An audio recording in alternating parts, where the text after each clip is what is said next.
शांति। आज की तारीख है 7 मई 2015। साकार महावाक्य और आज है सतगुरुवार। आज के महावाक्य सुनते कि सतगुरु ने हमें क्या कहा, किन शिक्षाओं से सजाया। सतगुरु बाप आया और शिक्षाओं से सजाया। बाबा कहते, मीठे बच्चे, अभी ड्रामा का चक्र पूरा होता है। तुम्हें शीरखंड बनकर नई दुनिया में आना है। वहां सब शीरखंड है, यहाँ लून पानी है। माना वहां सब प्यार से रहते हैं, यहाँ लड़ते झगड़ते हैं। वहां सब एक दूसरे के साथ प्यार से रहते हैं, शीरखंड है। वहाँ लून पानी का संस्कार ही नहीं, वहाँ शीरखंड होने का संस्कार है। इसलिए तुम्हें वहाँ आना है क्या बनकर? शीरखंड। यहाँ तो सब लून पानी है और वहाँ सब शीरखंड है। आज का प्रश्न, तुम त्रिनेत्री बच्चे किस नॉलेज को जानकर त्रिकालदर्शी बन गए हो? उत्तर, तुम्हें अभी सारे वर्ल्ड की हिस्ट्री ज्योग्राफी की नॉलेज मिली है। सतयुग से लेकर कलयुग अंत तक की हिस्ट्री ज्योग्राफी को तुम जानते हो। तुम्हें ज्ञान का तीसरा नेत्र मिला कि आत्मा एक शरीर छोड़ दूसरा लेती है। संस्कार आत्मा में है।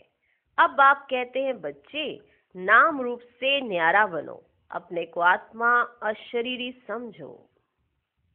ठीक, क्लियर? तो हिस्ट्री ज्योग्राफी क्लियर हो गई बुद्धि में एकदम, भूलेगी तो नहीं। त्रिनेत्री बच्चे जानते हैं कौन सी नॉलेज? सारे वर्ल्ड की हिस्ट्री ज्योग्राफी, जिसके आधार पर बन गए वो त्रिकालदर्शी। आज का गीत है, धीरज धर मनुआ सुख के दिन आए कि आए। ओम शांति। कल्प कल्प बच्चों को कहा जाता है और बच्चे जानते हैं, दिल होती है कि जल्दी सत्युग हो जाए तो इस दुख से छूट जाए। परंतु ड्रामा बहुत धीरे धीरे चलने वाला है। बाप धीरज देते हैं, बाकी थोड़े रोज है। बड़ों बड़ों द्वारा भी आवाज सुनते रहेंगे, दुनिया बदलनी है। जो भी बड़े बड़े पोप जैसे वे भी कहते हैं दुनिया बदलने वाली है। बड़े बड़े जो पोप हैं वे भी कहते हैं कि दुनिया अब बदलने वाली है। अच्छा, फिर पीस कैसे होगी? इस समय तो सब लून पानी है। इस समय सब लून पानी है। अभी हम शीरखंड हो रहे हैं। उस तरफ दिन प्रतिदिन लून पानी होते जाते हैं। आपस में लड़ झगड़ कर खत्म होने वाले हैं। तैयारियां हो रही हैं। ये ड्रामा का चक्र अब पूरा होता है। पुरानी दुनिया पूरी होती है, नई दुनिया की स्थापना हो रही है। नई दुनिया सो पुरानी, पुरानी सो नई दुनिया फिर बनेगी। इसको दुनिया का चक्र कहा जाता है, जो फिरता रहता है। ऐसे नहीं लाखों वर्ष बाद पुरानी दुनिया नहीं होगी, नहीं। तुम बच्चे अच्छी रीति जान चुके हो, भक्ति बिल्कुल ही अलग है। भक्ति का कनेक्शन रावण के साथ है, ज्ञान का कनेक्शन राम के साथ है। ये तुम अभी समझ रहे हो। अभी बाप को बुलाते भी हैं, हे पतित पावन आओ, आकर नई दुनिया स्थापन करो। नई दुनिया में जरूर सुख होता है। अब बच्चे छोटे अथवा बड़े सब जान गए हैं कि अभी घर चलना है। यह नाटक पूरा होता है। हम फिर से सतयुग में जाएंगे, फिर 84 जन्मों का चक्र लगाना है। स्व आत्मा को दर्शन होता है सृष्टि चक्र का, अर्थात आत्मा को ज्ञान का तीसरा नेत्र मिला है। उसको कहा जाता है त्रिनेत्री। अभी तुम त्रिनेत्री हो और सभी मनुष्यों को यह स्थूल नेत्र है। बाकी सभी मनुष्यों को स्थूल नेत्र है, पर तुम त्रिनेत्री हो। ज्ञान का नेत्र कोई को नहीं है। त्रिनेत्री बने तब त्रिकालदर्शी बने, क्योंकि आत्मा को ज्ञान मिलता है ना। आत्मा ही एक शरीर छोड़ दूसरा लेती है। संस्कार आत्मा में रहते हैं, आत्मा अविनाशी है। अब बाप कहते हैं नाम रूप से न्यारा बनो, अपने को अशरीरी समझो, देह नहीं समझो। यह भी जानते हो हम आधा कल्प से परमात्मा को याद करते आए हैं। इसमें जब जास्ती दुख होता है तब जास्ती याद करते हैं। अभी कितना दुख है, आगे इतना दुख नहीं था। अभी कितना दुख है, आगे इतना दुख नहीं था। जब से बाहर वाले आए हैं तब से ये राजाएं लोग भी आपस में लड़े हैं, जुदा जुदा हुए हैं। सतयुग में तो एक ही राज्य था। अभी हम सतयुग से लेकर कलयुग अंत तक हिस्ट्री ज्योग्राफी समझ रहे हैं। सतयुग से लेकर कलयुग अंत तक की क्या हिस्ट्री है, क्या ज्योग्राफी है, ये सब बातें अभी हम समझ रहे हैं। सतयुग त्रेता में एक ही राज्य था। ऐसे एक ही डायनेस्टी कोई की होती नहीं। क्रिश्चियंस में भी देखो फूट है। वहां तो सारा विश्व एक के हाथ में रहता है, वह सिर्फ सतयुग त्रेता में ही होता है। अभी तो क्रिश्चियंस में भी फूट है, लेकिन वहां पर पूरा विश्व एक के हाथ में रहता है। और यह बात सिर्फ सतयुग और त्रेता में ही होता है। ये बेहद की हिस्ट्री ज्योग्राफी अभी तुम्हारी बुद्धि में है। और कोई सत्संग में हिस्ट्री ज्योग्राफी अक्षर नहीं सुनेंगे। वहां तो रामायण महाभारत आदि ही सुनते हैं। यहाँ वे बातें हैं नहीं, यहाँ है वर्ल्ड की हिस्ट्री ज्योग्राफी। तो आज सुन रहे हैं ना हम सभी हिस्ट्री ज्योग्राफी किसकी? वर्ल्ड की। तुम्हारी बुद्धि में है ऊंचते ऊंच हमारा बाप है। बाप का शुक्रिया है जिसने सारा ज्ञान सुनाया है। नहीं तो हम सब भी कैसे जानते? ये बाप का शुक्रिया है जिसने हमें सारा ज्ञान सुनाया है। एक आत्माओं का झाड़ है, दूसरा है मनुष्यों का झाड़। मनुष्यों के झाड़ में ऊपर में कौन है? मनुष्यों के झाड़ में ऊपर में कौन है? ग्रेट ग्रेट ग्रैंडफादर ब्रह्मा को ही कहेंगे। ये जानते हैं ब्रह्मा मुख्य है, परंतु ब्रह्मा के पीछे क्या हिस्ट्री ज्योग्राफी है ये कोई नहीं जानते। इतना जानते हैं कि ब्रह्मा मुख्य है, पर ब्रह्मा के पीछे हिस्ट्री ज्योग्राफी क्या है ये कोई नहीं जानते। तो आज की मुरली हिस्ट्री ज्योग्राफी समझाई जा रही है। बाप आज सभी बच्चों को हिस्ट्री ज्योग्राफी समझा रहे हैं।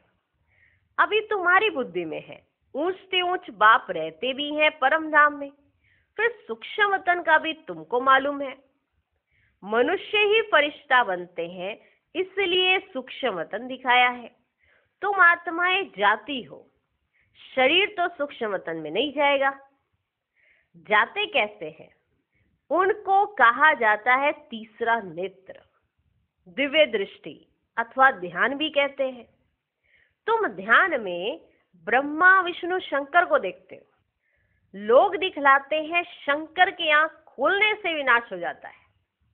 ऐसे ही दिखाया ना उन्होंने कि शंकर ने आंख खोली तो विनाश हो जाता है। अब इनसे तो कोई समझ ना सके। अभी तुम जानते हो विनाश तो ड्रामानुसार होना ही है। आपस में लड़कर विनाश हो जाएंगे। बाकी शंकर क्या करते हैं? यह ड्रामानुसार नाम रख दिया है तो समझाना पड़ता है।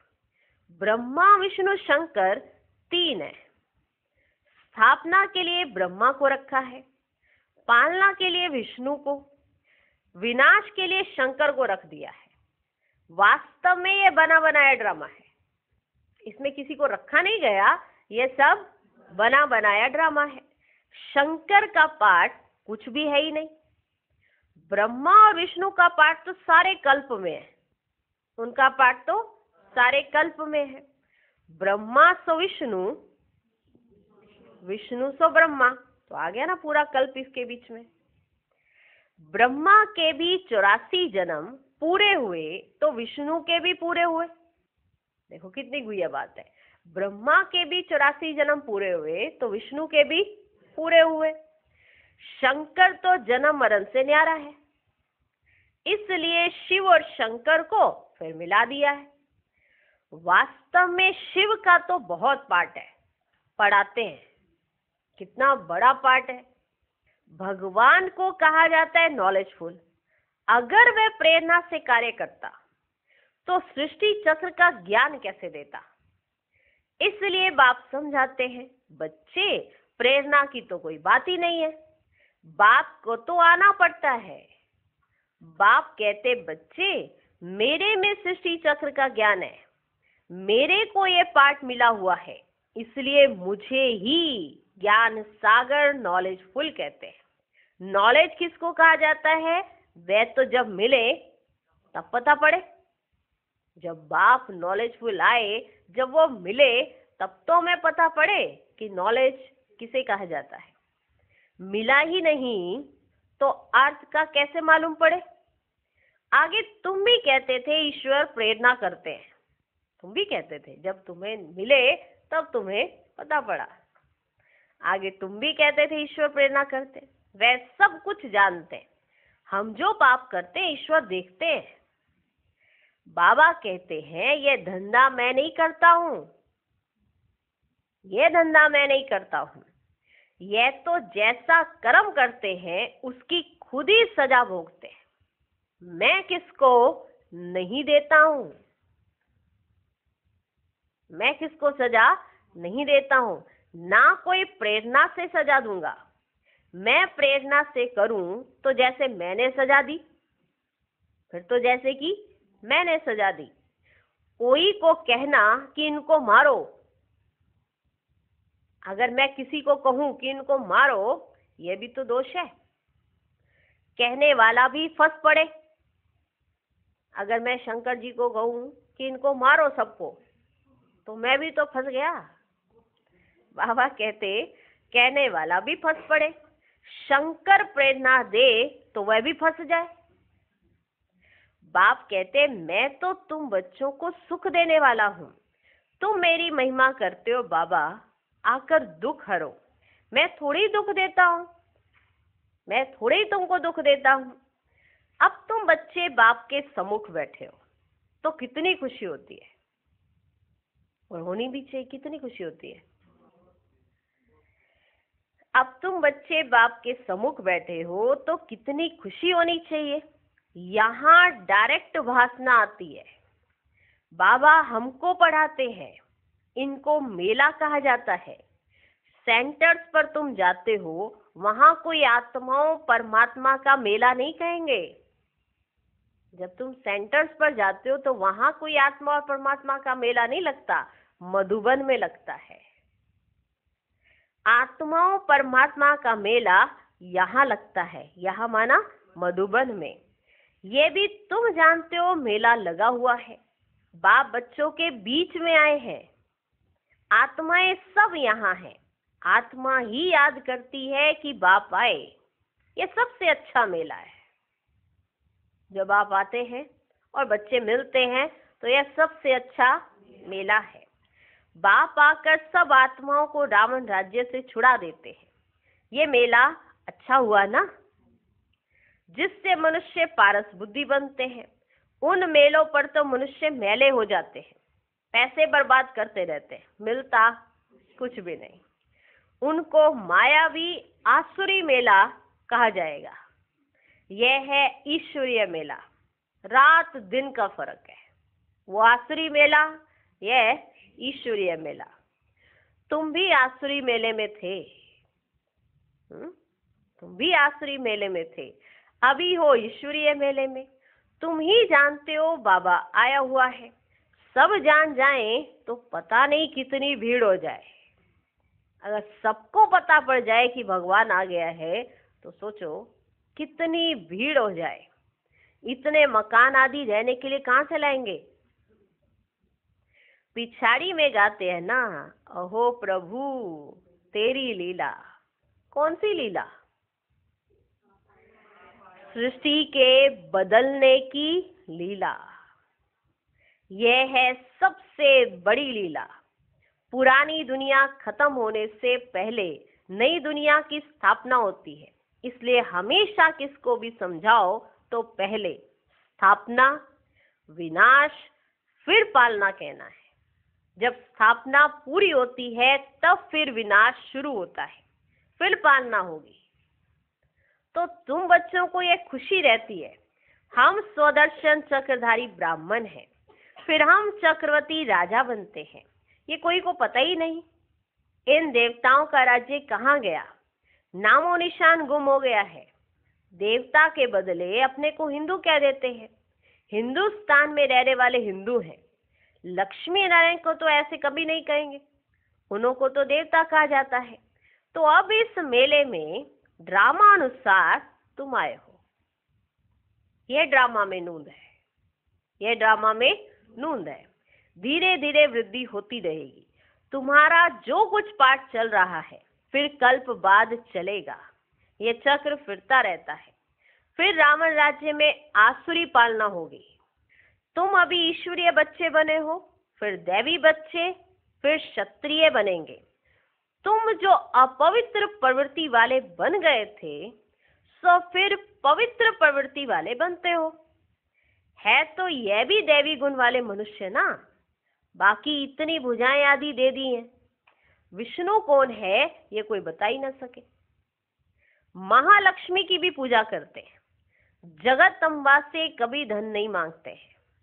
धन जास्ती मिल गया तो कहेंगे लक्ष्मी की पूजा की ना, इसलिए उसने भंडारा भर दिया। धन जास्ती मिल गया तो कहेंगे हमने लक्ष्मी जी की पूजा की थी तो उन्होंने हमारा भंडारा भर दिया। यहाँ तो तुम जगत अम्बा से पा रहे हो। परम पिता परमात्मा शिव द्वारा देने वाला वह है। तुम बच्चे बाप दादा से भी लक्की हो। तुम बच्चे बाप दादा से भी लक्की हो। देखो जगदम्बा का कितना मेला लगता है, ब्रह्मा का इतना नहीं। ब्रह्मा को तो एक ही जगह बिठा दिया है।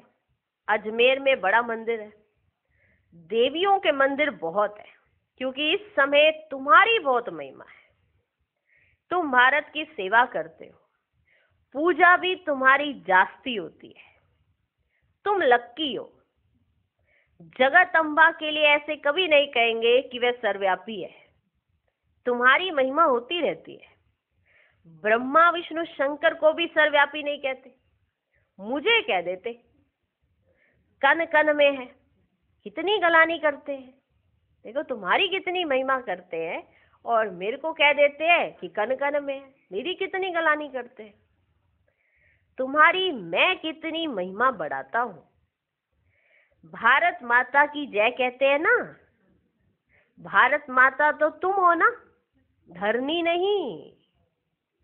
धरनी आदि जो अब तमो प्रधान है, सतयुग में सतो प्रधान हो जाती है। इसलिए कहते हैं देवताओं के पैर पतित दुनिया में नहीं आते।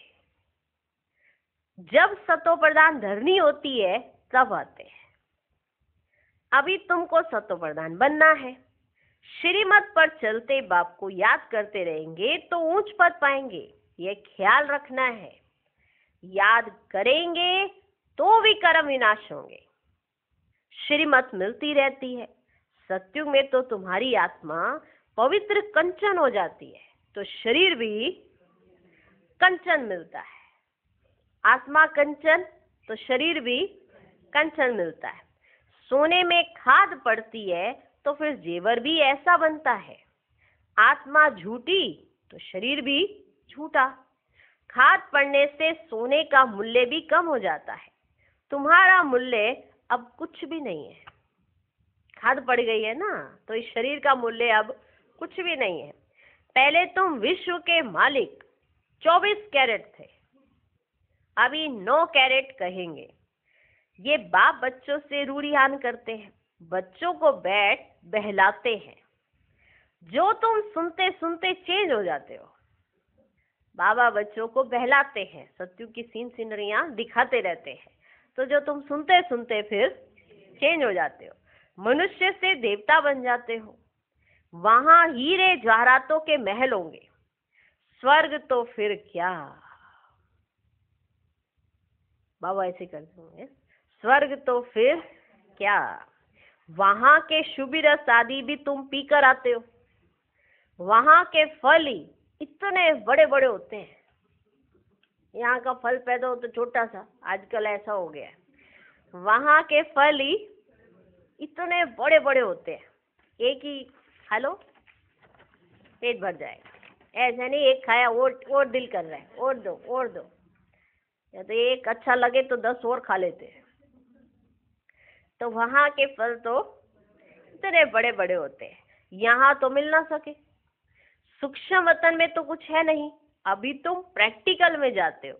यह है आत्मा और परमात्मा का मेला, इनसे तुम उज्जवल बनते हो, इनसे तुम उज्जवल बनते हो। तुम बच्चे जब यहाँ आते हो तो फ्री हो ना। मधुबन घर में जाते तो वहां जाते हैं तो सब फ्री हैं, घर बार धंधे आदि का कोई फुरना नहीं है। तो यहाँ तुमको याद की यात्रा में रहने का चांस अच्छा है।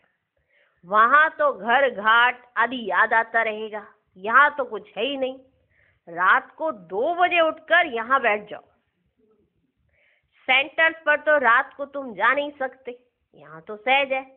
मधुबन घर में जाते हैं तो जब जी चाहे तब जाके बैठ सकते हैं। तो बाबा कहते वहां तो जाकर तुम नहीं बैठ सकते ना, सेंटर्स पर तो रात को नहीं बैठ सकते। यहाँ तो 2 बजे उठकर यहाँ आकर बैठ जाओ। सेंटर्स पर तो रात को तुम जा नहीं सकते, यहाँ तो सहज है। शिव बाबा की याद में आकर बैठो और कोई याद ही ना आए, यहाँ तुमको मदद भी मिलेगी। सवेरे सो जाओ फिर सवेरे उठो, माना जल्दी सो और जल्दी उठो। 3 से 5 बजे तक आकर बैठो, 3 से 5 बजे तक आकर बैठो। बाबा भी आ जाएंगे, बच्चे खुश होंगे। बाबा है योग सिखलाने वाला, यह भी सीखने वाला है, तो दोनों बाप और दादा आ जाएंगे। फिर यहाँ और वहां योग में बैठने के फर्क का भी पता पड़ेगा। यहाँ कुछ भी याद नहीं पड़ेगा, इसमें फायदा बहुत है। बाबा राय देते हैं ये बहुत अच्छा हो सकता है। अब देखें, बच्चे उठ सकते हैं। कईयों को सवेरे उठने का अभ्यास है। तुम्हारा संन्यास है 5 विकारों का और वैराग्य है सारी पुरानी दुनिया से। अच्छा, मीठे मीठे सिकिलधे बच्चों प्रति माता पिता बाप दादा का याद प्यार और गुड मॉर्निंग। रूहानी बाप की रूहानी बच्चों को नमस्ते। हम रूहानी बच्चों की भी रूहानी बाप को नमस्ते नमस्ते नमस्ते। Good morning good morning good morning. चलो, बाबा ने तो कह दिया, अब आके बैठो। बाबा भी आ जाएंगे। अब देखते हैं कौन आके बैठते हैं। बाबा ऐसे कहते हैं, भरने वाला भर रहा है, आपको खाली लग रही है, आप अपने आप को फुलफिल महसूस नहीं कर रहे हो, तो जरूर आपकी बुद्धि में कहीं ना कहीं छेद है। जो ज्ञान अंदर जाता है और फिर बह जाता है, ज्ञान टिक ही नहीं रहा, तो बहुत गहरी बात है। तो विचार करना, प्राप्तियां बहुत हो रही हैं, लेकिन प्राप्तियों को समेट के रखने वाले को ही भाग्यवान कहा जाता है। समेट के तो रखा नहीं। तो बाप दादा तो आ जाएंगे, हम आएंगे। इसलिए बाबा ने पूछा, देखते हैं कितने बच्चे पहुंचते हैं। कितने बच्चे पहुंचते हैं? कारोबारी इतने हैं, पहुंचेंगे कैसे? जबकि हर कारोबार की सेटिंग भगवान ने पहले की होती है, तब वो नीचे उतरता है। लेकिन ये भी निश्चय की बात होती है। जिसको निश्चय है तो उसके सब सेटिंग हो जाती है, जिसको निश्चय नहीं उसी के कार्य में विघ्न ज्यादा आते हैं। और जिसकी निश्चय है वो देखेगा मेरे हर काम, मैं जैसे ही आगे बढ़ता हूँ हर काम मेरे आगे आगे सॉल्व होते जाते हैं। ये नहीं कि पहले से सॉल्व दिख रहे हैं। जैसे ही आप एक कदम बढ़ाते हो, जैसे धुंध में चलना आप सबको आता है, सबको एहसास है कि धुंध में चलते हैं, तो जब धुंध दूर से दिखती है तो ऐसा लगता है आगे कुछ नहीं दिखाई देगा। लेकिन जैसे उसको क्रॉस करते जाते हो तो वो हटती चली जाती है। और जो हटने का एहसास है तो आप जमीन भी देखते हो, हर चीजें भी नजर आने लगती हैं। और उसी धुंध में जब आप चले जाते हो तो दूसरा कोई देखेगा, सोचेगा कि आप हो नहीं, लेकिन आप क्रॉस कर रहे हो। तो अगर निश्चय है तो आपकी सारी बाधाएं सहज दूर हो जाती है, कोई मुश्किलात नहीं आती है। लेकिन चलना भी तो आना चाहिए। खड़े खड़े सोचते रहेंगे धुंध है हट जाए तो हम चले, फिर तो जरूर चल ली। ना धुंध हटेगी ना तुम चलोगे और अगला दिन भी आ जाएगा। ठीक है जी।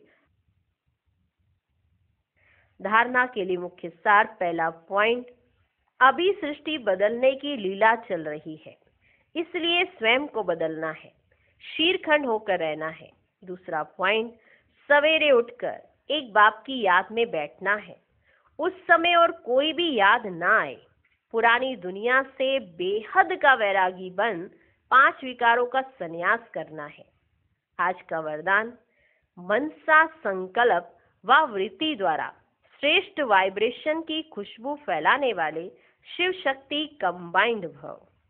जैसे आजकल स्थूल खुशबू के साधनों से गुलाब, चंदन व भिन्न भिन्न प्रकार की खुशबू फैलाते हैं, ऐसे आप शिव शक्ति कंबाइंड बन मनसा संकल्प व वृत्ति द्वारा सुख, शांति, प्रेम, आनंद की खुशबू फैलाओ।